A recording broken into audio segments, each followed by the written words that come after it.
पश्चिम बंगाल का अगला मुख्यमंत्री कौन होगा, ये सवाल लाखों लोगों के मन में है और 2026 के चुनावों के लिए बिसात बिछनी शुरू हो गई है।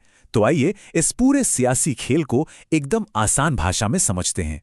तो आज हम देखेंगे कि इस चुनावी मैदान में कौन-कौन से बड़े खिलाड़ी हैं, वो क्या-क्या वादे कर रहे हैं और सबसे जरूरी बात, एक वोटर के लिए इस पूरी तस्वीर के क्या मायने हैं। तो सबसे पहले ये समझते हैं कि पश्चिम बंगाल का ये चुनाव इतना बड़ा और इतना अहम आखिर है क्यों। चलिए इसकी शुरुआत कुछ आंकड़ों से करते हैं। देखिए, पश्चिम बंगाल की विधानसभा में हैं कुल 294 सीटें।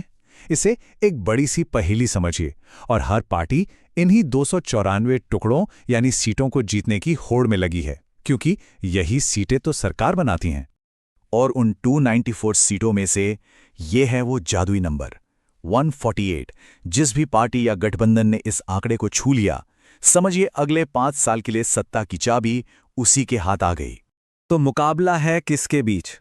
एक तरफ है तृणमूल कांग्रेस जो पिछले 15 सालों से सत्ता में है, और दूसरी तरफ है बीजेपी जो उन्हें जोरदार चुनौती दे रही है। तो ये सिर्फ एक चुनाव नहीं है, ये एक किला बचाने और एक किला फतेह करने की लड़ाई है। अच्छा, तो अब जरा इन मुख्य राजनीतिक खिलाड़ियों पर नजर डालते हैं। आखिर इस चुनावी दौड़ में कौन-कौन शामिल है? देखिए, जो मुख्य मुकाबला है वो तो तृणमूल कांग्रेस यानी टीएमसी और भारतीय जनता पार्टी यानी बीजेपी के बीच ही है। लेकिन खेल में और भी खिलाड़ी हैं। कांग्रेस और लेफ्ट फ्रंट भी मैदान में है। दिलचस्प बात यह है कि भले ही टीएमसी राष्ट्रीय स्तर पर इंडिया गठबंधन का हिस्सा है, बंगाल में वो अकेले चुनाव लड़ रही हैं। अब 2026 को समझने के लिए थोड़ा सा पीछे चलते हैं, 2021 के नतीजों पर। तब क्या हुआ था? टीएमसी को मिली थी 213 सीटें, एक जबरदस्त जीत। लेकिन 77 सीटें जीतकर बीजेपी राज्य की मुख्य विपक्षी पार्टी बन गई।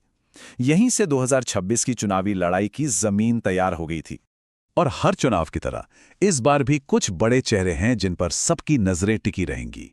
टीएमसी की तरफ से जाहिर है ममता बनर्जी हैं, तो बीजेपी की तरफ से शुवेंदु अधिकारी और दिलीप घोष जैसे बड़े नाम हैं।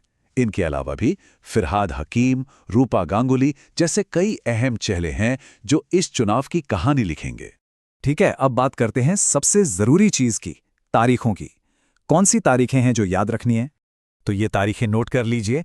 वोटिंग 2 फेज में है, पहला 23 अप्रैल को और दूसरा 29 अप्रैल को। और फिर सबसे बड़ा दिन 4 मई, जब वोटों की गिनती होगी और नतीजे आएंगे। इसी दिन पता चलेगा कि बंगाल का फैसला क्या रहा। चलिए अब ये देखते हैं कि पार्टियां वोटरों से क्या वादे कर रही हैं। आखिर उनके घोषणा पत्रों में क्या क्या है।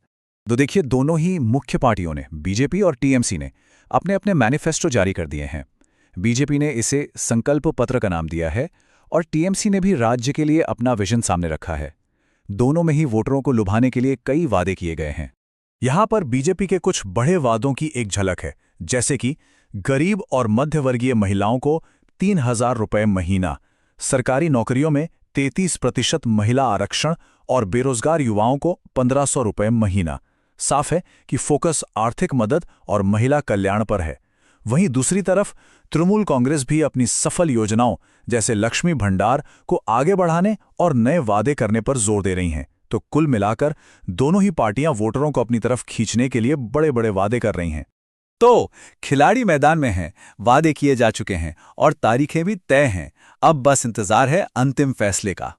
तो मतलब सियासी मंच पूरी तरह तैयार है। सभी प्रमुख दलों ने अपना अपना पक्ष रख दिया है। अब गेंद पूरी तरह से पश्चिम बंगाल के वोटरों के पाले में है। कह सकते हैं कि साल के सबसे अहम चुनावी मुकाबलों में से एक का काउंटडाउन शुरू हो गया है।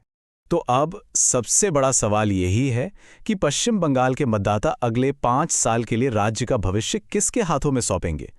क्या वो मौजूदा सरकार पर ही अपना भरोसा बनाए रखेंगे या फिर किसी नए बदलाव के लिए वोट देंगे? इस सवाल का जवाब तो खैर 4 मई को ही मिलेगा, लेकिन असली ताकत तो वोटर की उंगली में ही